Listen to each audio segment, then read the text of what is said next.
K did it, so you know it got slapped. What you know about doing hard time in the lockup? No appeal and your baby mama knocked up. You only win 105 when you gotta survive. You better have some hands to get knotted up. Seeing friends turn to foes, you can't trust nobody. Every day is a test and you gotta have heart. And you gotta be smart and you can't be a mark. Get a blame in your heart. Welcome to Tubbs TV.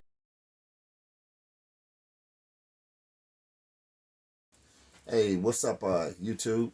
We just did a really powerful story with Stack, so we got to talking, and we thought that we go ahead and do another video about some of his experiences while he was in there. A lot of people think that just because a person is locked up for even for a long period of time, that you automatically become homosexual. If that's what you are, then that's what you are. But it ain't no difference. This is my opinion. It ain't no difference if you get locked up with, and a bunch of kids is around. You ain't gonna become a pedophile. If you get locked up and they let you have dogs, right now in Mobley, Missouri, they letting them train dogs right now. And so instead of taking the dogs and disposing of them or killing them, that's a fancy word of saying killing them, they're trying to get the dogs a second chance. So they're allowing the inmates up there. I got a partner man named Steve. Y'all be hearing from Steve. He get out in October. So anyway, me and Steve go back a long way. We're an odd couple, man, because Steve was a biker, man, a white biker, and really, really nice dude, man. We as close can be, but you're going to hear more about Steve. But anyway, like I said, just because they are allowing them to have the dogs don't mean you're going to be off in the bestiality. So a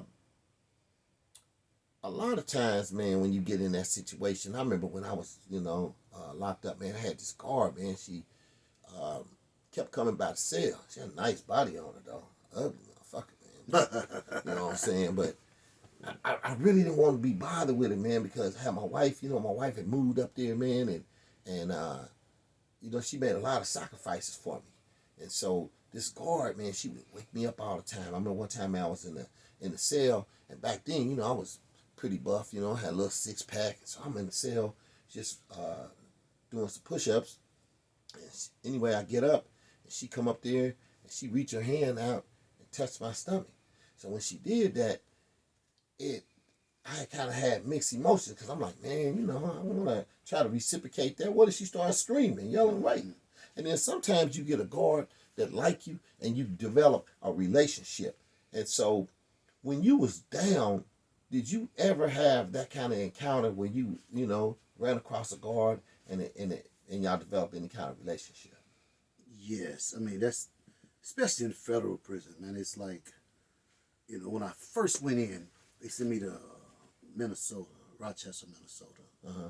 And when the bus pulled up, I mean, federal system, when I first went in, was nothing like the state, right? Man, I was like, when the bus pulled up, I see dudes roller skating, black dudes walking with white girls, had jury on street outfits, and I'm like, and the bus officer say, it's right here. I'm like, where? It was a college over here, a restaurant there, where? He like, on your left. I look over there, it's double fence and all, but I'm like, man, that's not a jail. I see what I see going on. That's not a jail. Not what I was used to, not Jeff City. Mm-hmm. So he opened up the gate and we go in there and I'm like, what the fuck is this, man? So when they finally do the medical shit, they send us on to our unit. I meet one brother from Kansas City, and he's showing me around.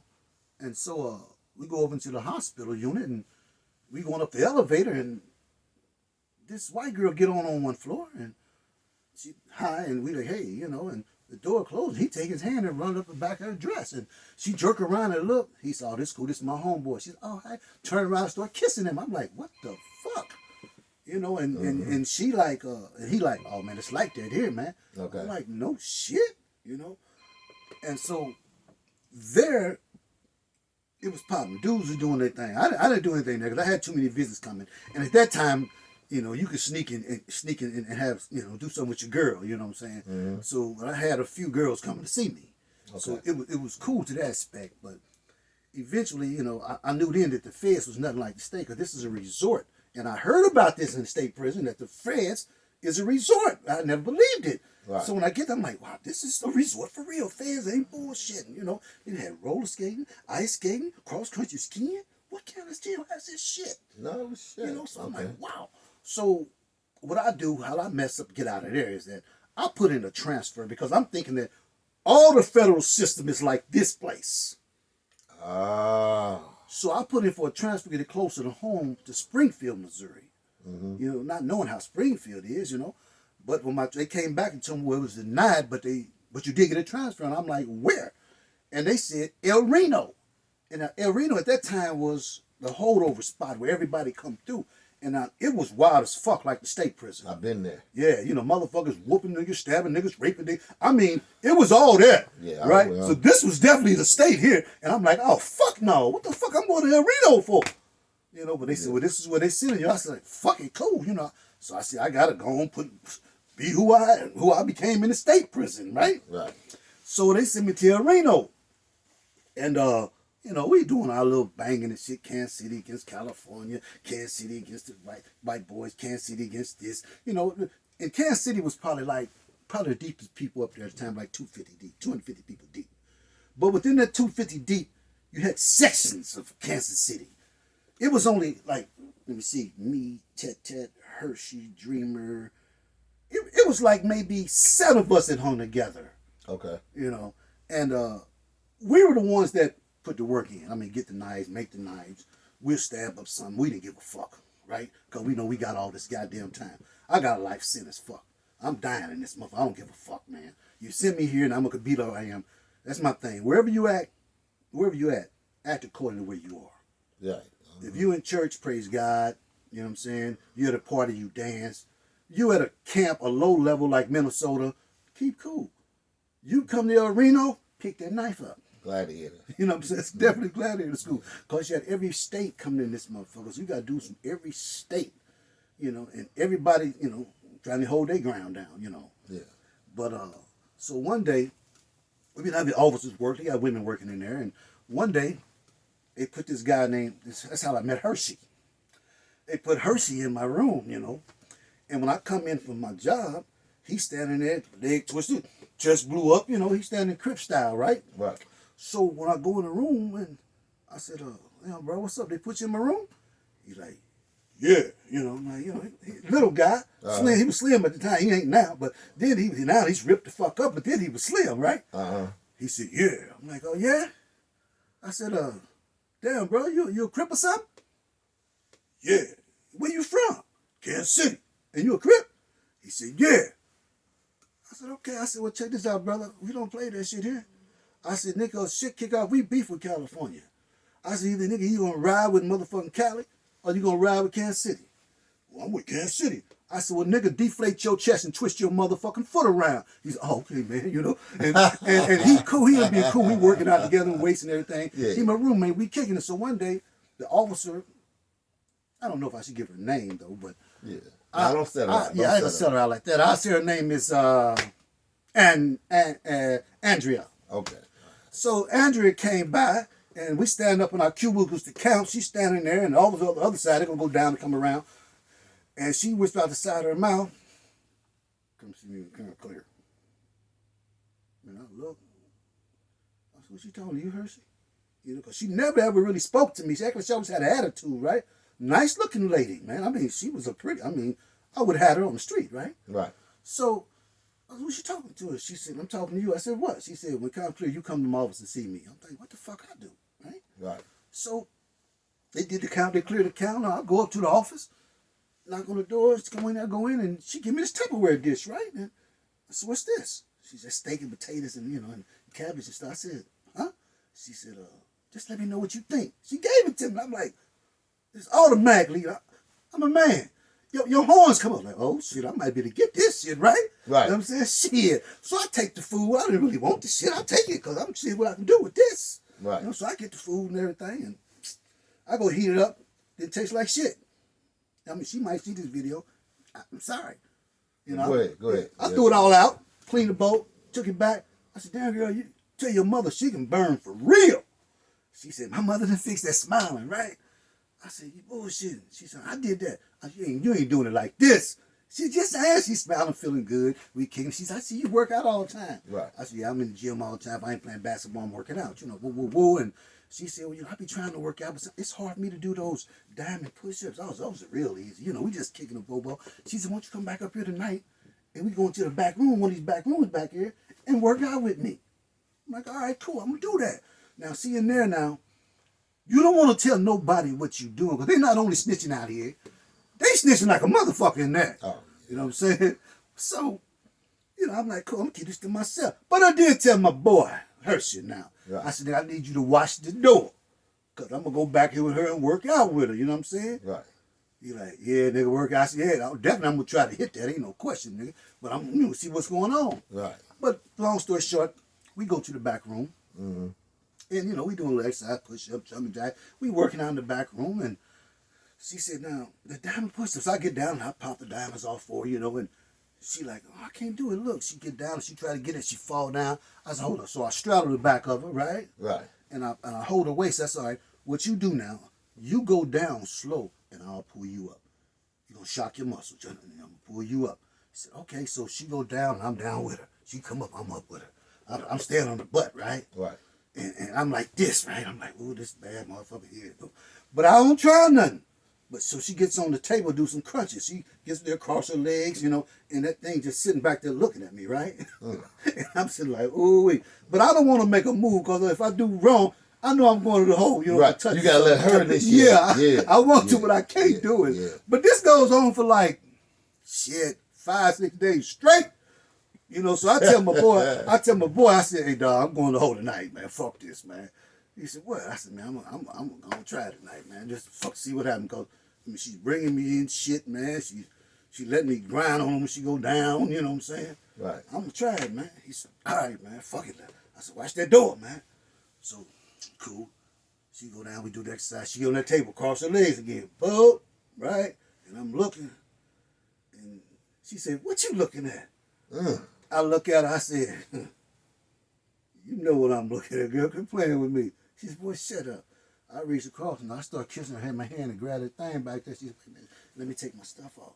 She took her radio and all her shit off, woo, woo, woo. And it was on, I mean, for like, every night that she worked, it was on for like months. Okay. I didn't know that this was the lieutenant's woman. Right. Right? So, the dude, his brother from D.C., he used to see me go in and out the office. He peeping.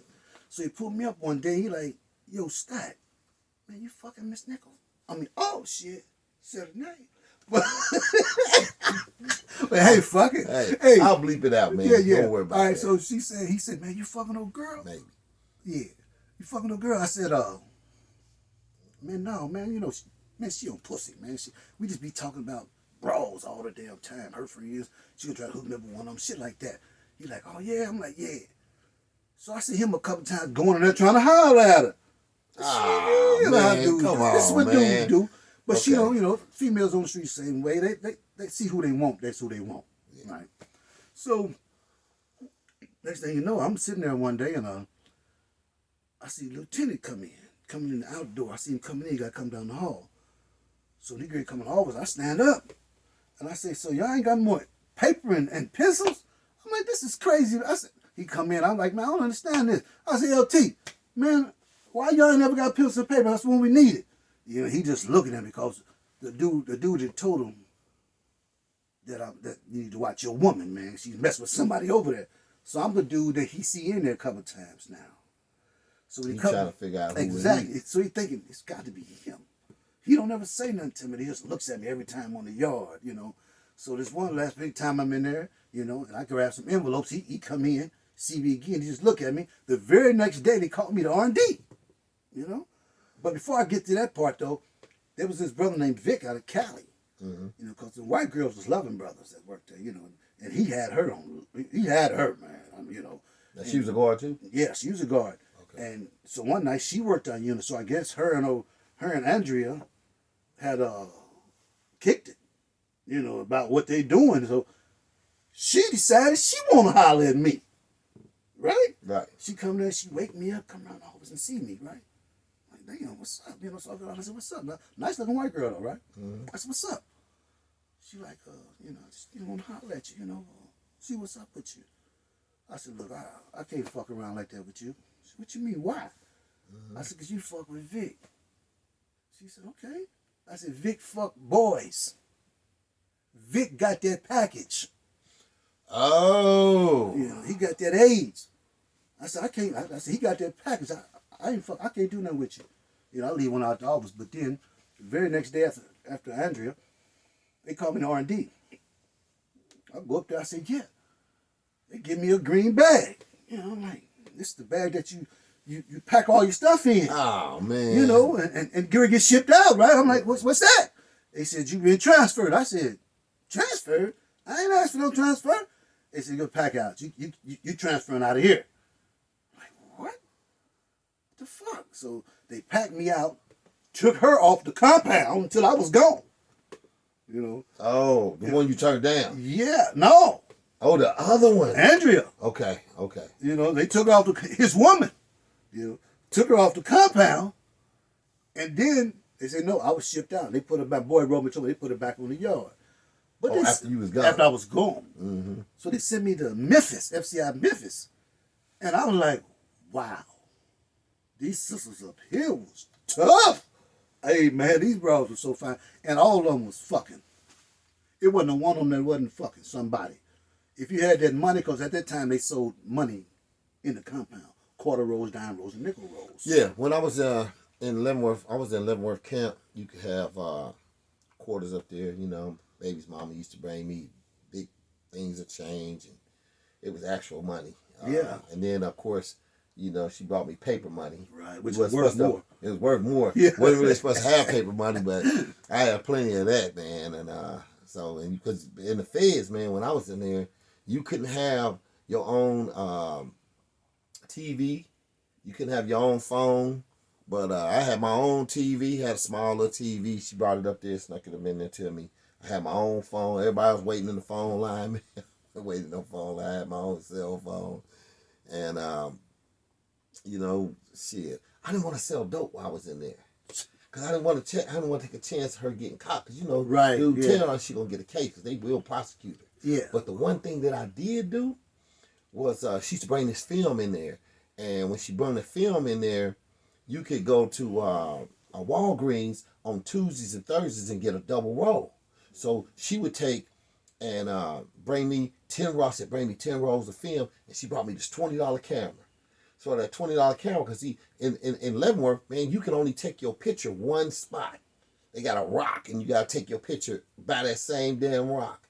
But since I had my own camera, I took a picture wherever you wanted, man. If you wanted one at work, that was your money. I took it at work. You wanted one in the gym, I took it in the gym. I took it wherever you wanted to. So then I'd give her the film, and for every roll that she had done, man, that she had the double films, because I charged $2 a picture, we made $40 off every roll. So every week, man, we was doing like $400 a week. And $400 a week might not be much, but in there, that's a small fortune. So we was doing that. And then on the holidays and stuff, we was doubling that up. Yeah. So, So I was living pretty, nice. Got it with the film. Yeah. I sold weed at Leavenworth. I was in the penitentiary in Leavenworth. Mm-hmm. You know, I had a girl bringing it up. Oh, I know. You know I know. I know everybody. I had to tell her one time, she opened her mouth to shoot it over. You know, it wasn't nothing coming across trying to kiss me, right? Right. And I'm like, I back off. What the fuck? Well, I didn't have time to wrap it. Well, why did you open your motherfucking mouth? That's a fucking transport. That's nothing but a transport. I don't do all that kissing shit. Make me a secondhand dick sucker. What do you mean a secondhand dick sucker? You ain't stop sucking dick when I came to jail. Shit. Well, you know what I'm anyway, saying? But then I hooked the officer. She gonna see this, right? Yeah, that's cool. You realize she gonna see this. Now listen, I ain't had nothing to do with this. You know what I'm saying? Yeah. I'm just letting you know. She go see this shit, man. Yeah. Okay, all right. I'm gonna get a man. phone call behind this, man. Yeah, you will. Right. And I mean, why would she think I'm talking about her? Did she think she was the only girl coming to see me? Hey, man, you know what? I think I might have to cut all this shit out. Hey, why we get 2, 3 phone calls about this shit, man? Oh, man. Oh my God. Okay, Yeah. so Yeah, but yeah. man, that was so. The whole point is, man, people thinking, oh, cause you go to jail, all of a sudden, you know, if a person, if that's your sexual preference, you know, if you women in the women, men in the men, okay, I ain't knocking nobody's hustle, you know. I look, you know, but whatever, if each his own. I ain't judging nobody one way or another. Because I got some partners we know, not gonna set them out, but they gay and they straight killers. Yeah. I know you done ran across some of them. Yeah, definitely. That. Shit. And I guarantee you one thing, you can say whatever you want to, and you can talk whatever shit you want to talk, but at the end of the day, you ain't finna go up to none of the motherfuckers to say you a fag. Yeah. Because that's offensive to them. And hey, we both know the truth. It reminds me, I was in a state joint, right? Uh-huh. In a church forum. Okay. I don't want to say brother name, but brother, he had the middleweight title. You probably know. Believe me, I know exactly who you talking about. I'm talking about champ. I'm talking about T.G. Nato. Okay. And not not him. Okay. But he I didn't know what he was. I didn't know what he was. You know, he go. Shit. And we used to kick it because I was boxing light heavyweight. He middleweight. You know. Mm-hmm. And we kicking all the time. And next thing you know, my brother came at that time. The jails could travel for boxing, baseball, you know, to different institutions. Mm-hmm. And my brother played baseball. So he comes to church for him, and me and him walk in the yard, and dudes that was always roaring hard, nigga, I'll tear your motherfucking head off, nigga. You know, nigga, I said, these niggas is killers, right? Right. These niggas ain't bullshit. My brother show up, and they see my brother, and they be like, hey Nimrod, what's going on, man? You know, and you know, hey, what's up, man? He said, yeah. He said, you know, dude fucking, right? I said, what you say? Damn. The one you thought was a killer. Yeah. Not just one. Not just one. No. These dudes came from the walls. In the walls, they was killers. They was killing somebody's manhood. But down to the medium level, you know, they check stuck out. You know, but now here come the real killer and booty bandit that set them out. Now they all know I know their secret. But the boxer, right? I knew he wasn't going right. So we see him. He said, hey, what's going on? What's going on? And my brother like, what's going on, man? You know, we sitting there talking. And my brother look at me and he say, you got that yet? I said, got what yet? He said, that pussy. I said, nigga, I don't fuck with boys, nigga. He said, well, you know it's a girl, right? I said, go ahead on with that bullshit. Tyrone, come on, man. Oh shit! But no, man, I said no last name. The video gonna be bleeped out. I didn't say no last name. No way, man. Go ahead, man. So I say, he ain't the only Tyrone, man. Yeah, you know what? 50 of them. Okay, yeah. so all right, I ain't bleeping out. I said, Mom, come on, clean that up, man. He like, my brother said, oh, don't get me wrong now. He said, you can't take it from me. He said, the dude too good with his hands. You can't take nothing from him, and he will stab you to death. He said, but if he like you, he gonna roll over and get his shit to you, man. Yeah. So I'm like, no shit. So I had to tell my partner, Griff, yo, man, Tyrone, such. He like, what? He said, oh, man. And him and Tyrone always bullshitting, playing around. So my boy Griff say, yeah, man, I heard you like that swipe, man. Man, Tyrone beat that man half to death, man. He said, let me tell you something. Cause Stack play with me and talk to me. Don't you niggas talk that shit to me. Yeah. It wasn't no joke. Yeah. A lot of them, man. They nice with them hands. Yeah. So a lot of dudes, man, thinking, oh, just because a person's homosexual, that make them soft. Man, they got some dudes in there, man, that's homosexual, man, beat you till you shit, and then still keep going. So that don't mean absolutely. I learned that don't mean absolutely nothing. The same thing I told him about something like you did. I told him about the white boys. I said, all white boys ain't soft. Fuck nah, man. Niggas, you fucked up, nigga. All of them ain't soft, nigga. Shit. I gotta tell you another story, man. That's gonna bring me up, man, with this one. So I'm gonna go ahead and end this one. But there was one, man, that in particular, man, this dude was a hell of a hustler, right? And he's one of the most amazing hustlers I've ever seen in my entire life, man. The guy had absolutely no money coming in. Nothing. Absolutely nothing coming in, man. And he would get $1,500, $1,800 in debt. And when he paid, he paid it off. He paid it off all the time. He's come and get stuff out my store. So when you see a lot of stuff like in the store or whatever, I had a guy comment one time and he said, canned goods, really? Really? And but when we first went down, you bought canned goods. That's what they had, canned goods. And that's why you see canned goods here. Now they don't move to plastic from what I heard. But back in the day, hey, you piss somebody off, man, they was taking 2 socks and dropping a can of chili in there. Gonna stretch that sock out. You know what I'm talking about? Yep. Put a knot in it, and they gonna come and whoop you. They're gonna come and address you. So that's the reason why they got away from these canned goods. But when I was gone, you know, a long time ago or whatever, we had canned goods. So in this sale, you're going to see some canned goods, you know, because that's what I know. Yeah. I don't know nothing about the little plastic stuff. That was after I was gone. So anyway, man, appreciate y'all coming. Like, subscribe, and expect to hear a whole lot more stories from Stack, man, because trust and believe, he got a lot up, man. So you got anything else you want to say to him, man? Give me a little advice before you go. Keep your head up. Okay. Holla. Holla. One love.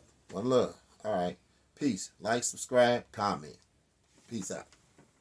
Royce K did it, so you know it got slapped. What you know about doing hard time in the lockup? No appeal and your baby mama knocked up. You only win with a father, you gotta survive. You better have some hands and get knotted up. Seeing friends turn to foes, you can't trust nobody. Every day is a test, and you gotta have heart, and you gotta be smart, and you can't be a mark, and a blame in your heart. Welcome to Tubbs TV.